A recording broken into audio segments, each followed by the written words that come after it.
गांव के एक कोने में मिट्टी की छोटी सी कच्ची झोपड़ी में रहते थे रमुआ और उसकी पत्नी धन्नो। दोनों की हालत इतनी तंग थी कि छत से टपकता पानी भी अब उन्हें परेशान करने का हौसला नहीं रखता था, क्योंकि जिंदगी उन्हें पहले ही तोड़ चुकी थी। बारिश की लगातार बूंदें झोपड़ी की छत पर टप टप गिर रही थीं। जगह जगह से फूटी हुई छत से पानी भीतर गिर रहा था। मिट्टी का फर्श गीला होकर कीचड़ में बदल चुका था। धन्नो गोद में पोटली रखे बैठी थी। उसमें गेहूं का बचा कुचा आटा था, बस उतना ही कि आज की रोटी बन सके। कितनी बार कहा था छप्पर की मरम्मत करवा लो रमुआ, अब देखो ये कोना पूरा गीला हो गया है। बच्चा होता तो कहाँ सुलाते। धन्नो, पैसे कहाँ है? एक बांस भी जोड़ने जाऊं तो साहूकार उधार नहीं देता। कमाई ही तो ठप है बारिश में। खेत भी जमींदार के हैं, अपना क्या है? धन्नो चुप हो गई, पर उसकी आंखों में आंसू थे। हम तो जैसे जी ही नहीं रहे, बस किसी तरह सांसें खींच रहे हैं।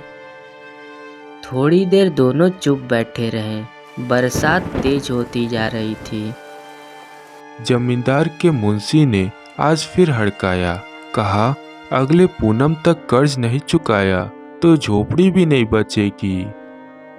भगवान, अब छत भी गई तो क्या करेंगे हम। जमींदार के खेतों में जो काम किया था उसका भी मेहनताना रोके बैठा है। कहता है पहले कर्ज दो फिर मजदूरी मिलेगी। बरसात की रात यूं ही भीगती रही। भूख, चिंता और गीली जमीन के बीच दोनों नींद को तरसते रहे। अगले दिन सुबह मौसम थोड़ा थमा था। रमुआ खेत की ओर निकला, पर काम कहीं नहीं था।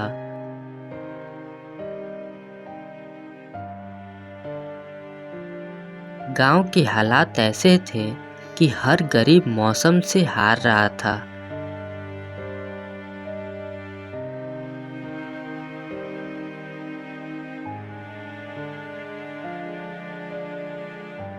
लौटते वक्त उसने देखा गांव के बगल वाली पगडंडी पर एक बैलगाड़ी फंसी हुई थी। दो मुसाफिर कोशिश कर रहे थे गाड़ी निकालने की।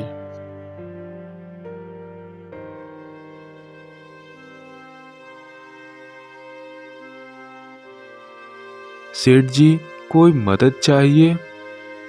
हाँ भाई, ये गाड़ी कीचड़ में धंस गई है। धूप निकले तब तक का तो वक्त नहीं है। कोई मजबूत आदमी मिलता तो धक्का लगवा लेते। क्या तुम कुछ कर सकते हो? जी सेठ जी, आप चिंता ना करें, मैं अभी बैलगाड़ी को निकाल देता हूँ। रमुआ ने आगे बढ़कर गाड़ी को बाहर निकाला। पूरा शरीर कीचड़ से लथपथ हो गया, पर गाड़ी बाहर आ गई। तुम्हारा नाम क्या है? रमुआ, इस गांव का ही हूँ। हम सहारनपुर गांव से आ रहे हैं। हमारा काम व्यापार का है। तुम मुझे बहुत ही नेक व्यक्ति लगे। ये लो 2 चांदी के सिक्के। भविष्य में कोई जरूरत पड़े तो याद करना। नहीं नहीं सेठ जी, इसकी कोई जरूरत नहीं है। रमुआ, ये मेहनत की कमाई है। लो, रख लो।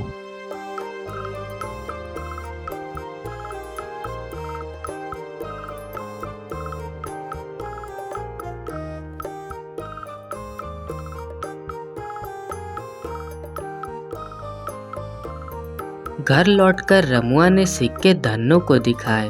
धन्नो की आंखें चमक उठी।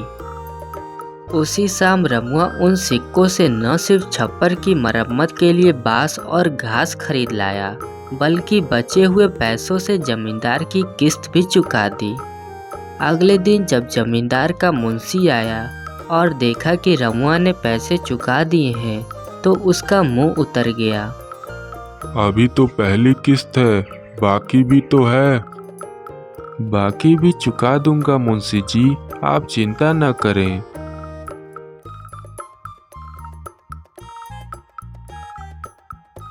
कुछ ही हफ्तों में रमुआ ने उसी मुसाफिर के सुझाव पर अपनी मेहनत से गांव के बाहर पुआल से टोकरियां बनाकर बेचना शुरू किया। मुसाफिर ने उसका माल पास के नगर में बिकवाया। धीरे धीरे रमुआ का काम चल पड़ा।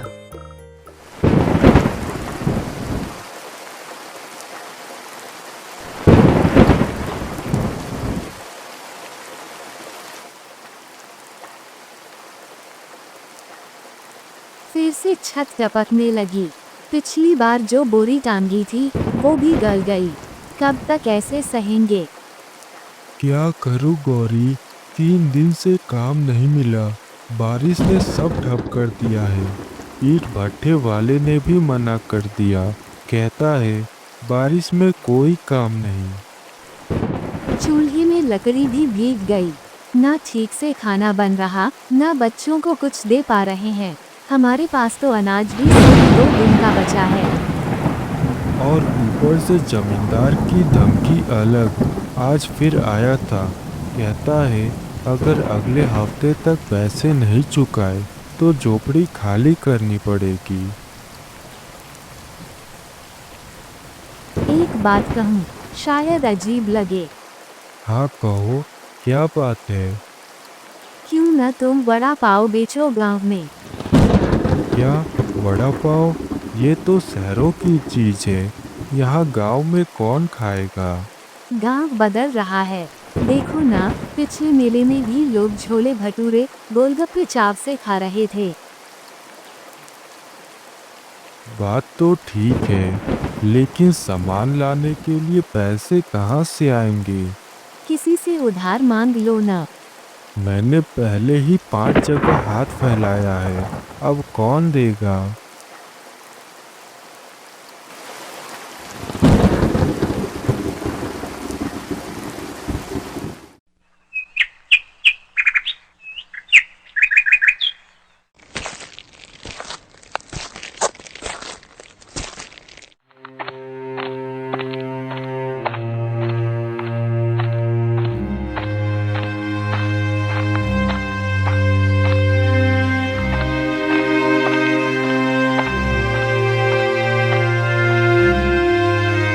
शंभू भाई, एक बात कहनी थी। जानता हूँ तुम भी मुश्किल में हो, लेकिन अगर थोड़े पैसे उधार मिल जाए तो। अरे रघु, तू मांगे और मैं मना करूं, ऐसा कभी हो सकता है भला? बता, कितने की जरूरत है? कम से कम 100 रुपए चाहिए। वड़ा पाव का ठेला लगाने की सोच रहा हूँ। अच्छा, वड़ा पाव का ठेला? यह तो बहुत अच्छा विचार है। रुक, अभी 100 रुपए देता हूँ।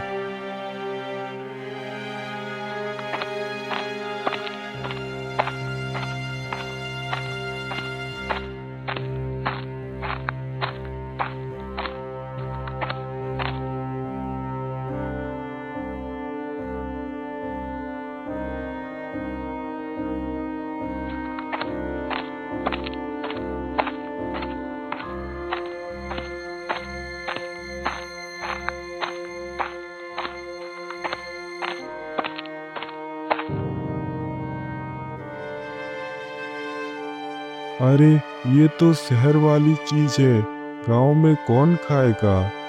मगर सुगंध तो बहुत चटपटी आ रही है। वाह रघु, ये तो सच में मजेदार है। एक और देना। अब से हर शाम यही ठेला लगाना। उसका नाम हरिया था। वह बचपन से ही अकेला था। न माँ बाप, न घर आंगन, न कोई सहारा। गांव के बाहर एक टूटी झोपड़ी में लोग उसे बड़ा होते देखते रहे। न पढ़ाई हुई, न कोई काम सीखा। जिस दिन पेट ज्यादा जलता, वह किसी घर के बाहर बचे कुचे टुकड़े तलाश लेता। बस ऐसे ही बचपना बीता।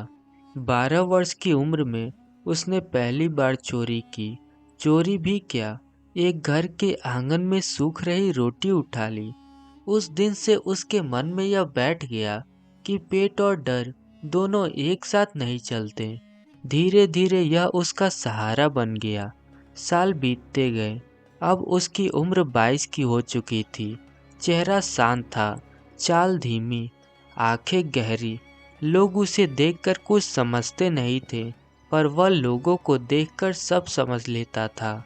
उसकी चोरी आम चोरों जैसी नहीं थी। पहले वह सामने वाले की रुचि समझता, किसे कौन सा बात पसंद आता है। जब उसे यह बात समझ आ जाती, वह धीरे धीरे उसी बात को पकड़कर सामने वाले के मन में जगह बना लेता। बातें इतनी मीठी कि सुनने वाला सोच भी ना पाए। फिर वह घर में कुछ दिन रह लेता, कामकाज में हाथ भी बटा देता, खाना पीना रोजमर्रा का सब संभाल लेता। और जब भरोसा पूरा बैठ जाता, तब एक दिन चुपचाप बिना आवाज वह लापता हो जाता, साथ में घर की वह चीज लेकर जिसे संभाल कर रखा गया था। यही उसकी जिंदगी थी। एक दिन चोर हरिया एक नए गांव में पहुंचा। दोपहर का समय था, रास्ता एकदम शांत। चलते चलते उसकी नज़र रास्ते किनारे बैठे एक कारीगर पर पड़ी। कारीगर के सामने बैलगाड़ी के कुछ पुर्जे पड़े हुए थे और वह उन्हें देखते हुए खुद से बातें कर रहा था। इस बार ऐसी बैलगाड़ी तैयार करूंगा कि जमींदार देखता ही रह जाएगा, ढेर सारा इनाम देगा और गांव वाले तो देखते ही रह जाएंगे। मेरी कारीगरी का कोई जवाब नहीं। अच्छा, तो इसकी रुचि नई चीजें बनाने में है। वह धीरे धीरे कारीगर के पास गया। अरे वाह भैया, आपने तो बड़ी ही सुंदर बैलगाड़ी बनाई है। सच कहूँ, ऐसी बैलगाड़ी मैंने अपने पूरे जीवन में नहीं देखी। आप तो वाकई कमाल के कारीगर हैं। कहाँ से सीखी इतनी बढ़िया कला? अरे नहीं नहीं भाई, ऐसी क्या बात है। बस कभी कभी मन में कुछ आ जाता है तो बना देता हूँ। कभी अच्छा बन जाए तो गांव में लोग तारीफ कर देते हैं। नहीं भैया, ये कोई साधारण काम नहीं है। आप में जरूर कोई खास हुनर है। ये चीज सबके बस की नहीं। अरे भाई, तुम तो बस यूं ही तारीफ किए जा रहे हो। अच्छा, तुम्हारा नाम क्या है और कहाँ से आए हो? मैं हरिपुर गांव से आया हूँ। नाम है हरिया। मैं भी थोड़ी बहुत कारीगरी करने की कोशिश करता हूँ, लेकिन आज तक कुछ खास बन नहीं पाया। कोई बात नहीं भाई, हुनर धीरे धीरे ही चमकता है।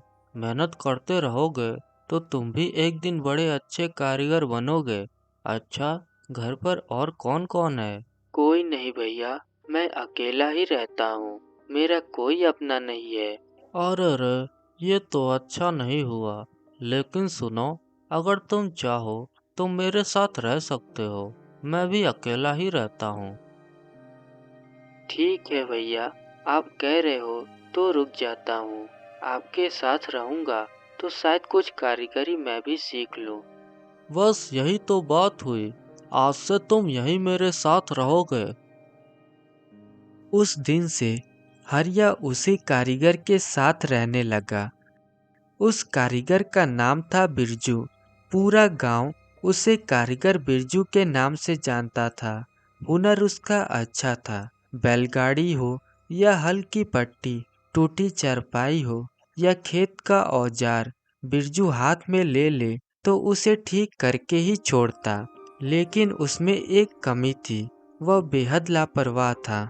जब पैसा आता तो थोड़े ही दिनों में उड़ जाता। कभी नई औजार खरीदना तो कभी सट्टे में 2-4 सिक्के लगा देना। बचत नाम का कोई चीज तो था ही नहीं उसके जीवन में। उसकी सोच साफ थी, जितना है उतना खर्च कर लो, जब जरूरत पड़ेगी तब काम करके फिर कमा लेंगे। और सोच भी यही कि जब पैसे कम पड़ जाते तो वह गांव वालों से थोड़ा उधार ले लेता, फिर 2-4 दिन में काम पकड़कर उधार भी लौटा देता था। हरिया। जी बिरजू भैया। ये लो, और बाजार से थोड़ा सामान ले आओ। ठीक है बिरजू भैया, मैं अभी लेकर आता हूँ। हरिया रोज इसी तरह बिरजू से 1 रुपया लेकर बाजार जाता। सब्जी ताजी ले आता, दाल चावल भी थोड़ा थोड़ा लेता। और हाँ, हर बार कुछ न कुछ पैसे बचा भी लेता, जिन्हें वह चुपचाप अपनी पुरानी कमीज के अंदरूनी जेब में दबा लेता। बिरजू कभी नहीं पूछता बचे या नहीं।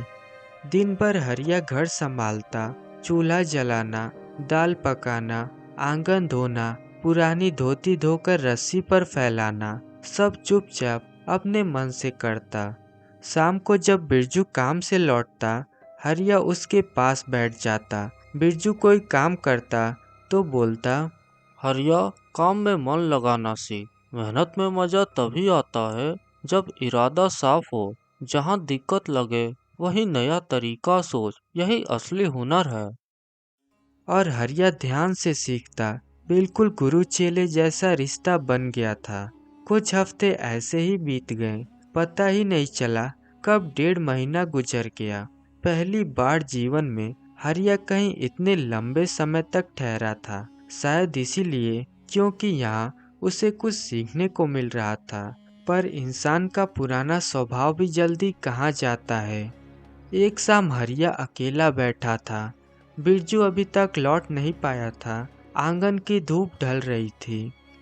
बिरजू भैया कितना सीधा है, अगर मैं चाहूँ तो एक रात में सारा घर खाली। काफी दिन हो गए यहाँ, अब शायद चल देना चाहिए। काम भी सीख लिया और कुछ पैसे भी जमा हो गए हैं। उस रात जब बिरजू घर आया, उसके हाथ में नोटों की कुछ गड्डियाँ थीं और वह बहुत खुश दिखाई दे रहा था।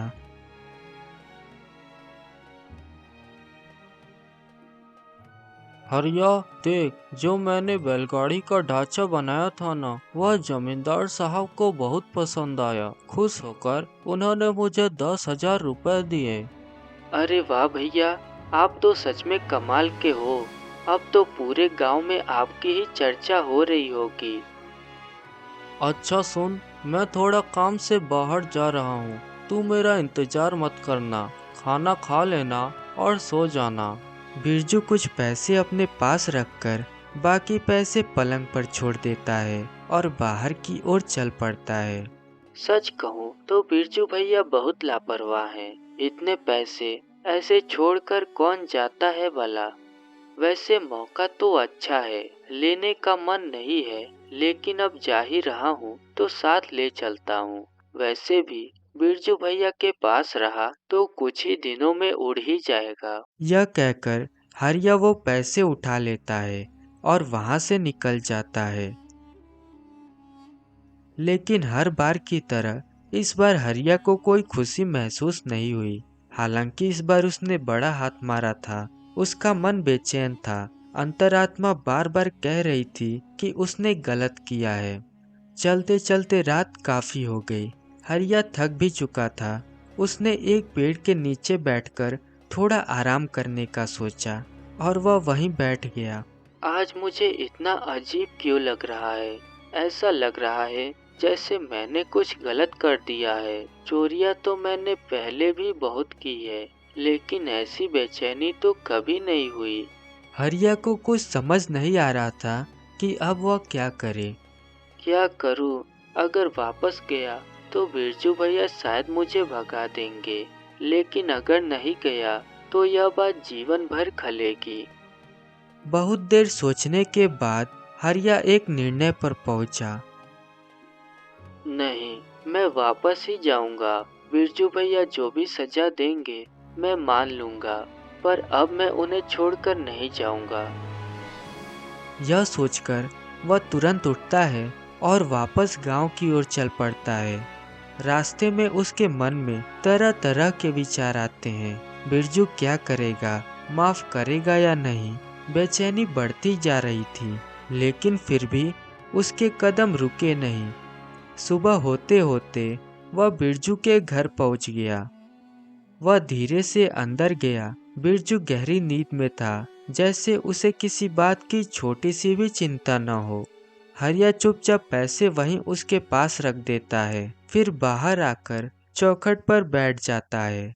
उसके अंदर कुछ ठहर नहीं रहा था। मन में सवाल एक के ऊपर एक चढ़ते जा रहे थे। धड़कनें तेज थीं, जैसे कुछ होने वाला हो। पैर वहीं थे, लेकिन मन कई जगह भाग रहा था। वह समझ नहीं पा रहा था कि अब क्या होगा आगे। बस इंतजार था बिरजू के जागने का और सच का सामना करने का। तभी बिरजू घर से बाहर निकलता है। उसके हाथ में वही नोटों की गड्डी थी। यह देखकर हरिया के पैरों में जैसे जान ही नहीं रही। डर, शर्म और बेचैनी सब एक साथ उसके भीतर उमड़ पड़े। तभी बिरजू उसके कंधे पर हाथ रखता है। वह हाथ हरिया के लिए किसी पत्थर के बोझ से कम नहीं था। हरिया, ये ले 5,000 रुपए। आखिर तेरी भी तो कुछ जरूरतें होंगी। यह सुनते ही हरिया की आंखें भर आई। उसने जीवन में पहली बार इतना सच्चा अपनापन महसूस किया। वह कुछ बोल नहीं पाया, बस जड़ सा खड़ा रह गया। और उधर बिरजू बड़े ही मजे से गांव की राह पर निकल गया। मैंने क्या क्या सोचा था और बिरजू भैया ने तो मुझे कुछ कहा ही नहीं। हे भगवान, आज के बाद मैं कोई गलत काम नहीं करूँगा। जीवन भर बिरजू भैया के साथ रहकर उनकी सेवा करूँगा, उनसे सीखूंगा और समाज के भले के लिए नए नए खोज करूँगा। एक छोटे से फैसले ने हरिया के जीवन को एक नया मोड़ दे दिया। उसके निरर्थक जीवन को सार्थक बना दिया। तो दोस्तों, अगर आपको यह कहानी पसंद आई तो वीडियो को लाइक करके चैनल को सब्सक्राइब कर लें। मिलते हैं एक और नई मज़ेदार कहानी के साथ।